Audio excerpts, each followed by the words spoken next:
সাহাবারা এই জায়গাটার সাথে লেগে থাকতেন, পেট লাগিয়ে, গাল লাগিয়ে, চোখ লাগিয়ে, মুখ লাগিয়ে কাঁদতেন আর দোয়া করতেন। আর এই জায়গায় পেট লাগিয়ে, শরীর লাগিয়ে দোয়া করলে ওই দোয়া আল্লাহ ফিরিয়ে দেয় না। কিন্তু ওই জায়গায় দোয়া করার চান্সও এত সহজে পাওয়া যায় না, ধাক্কা ধাক্কি যুদ্ধ করতে হবে আপনাদের। তো এক মাওলানা চান্স পাইছে ওইখানে, অনেক ধাক্কা ধাক্কি করে খাইয়া দেয়া শক্তি কইরা ধাক্কা ধাক্কি, পাকিস্তানি পাঠানি যেগুলো আছে 8-10টা পাঠান একসাথে দাঁড়ালে ওগুলার জ্বালায় কিছুই করা যায় না।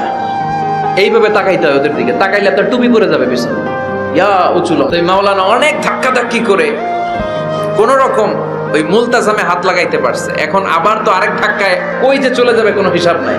তো সেইখানে দাঁড়াই আল্লাহর কাছে দোয়া করছে, যেহেতু এই জায়গায় দোয়া করলেই আল্লাহ কবুল করে, এখন কয়টা চাবে আল্লাহর কাছে, সময় তো নাই।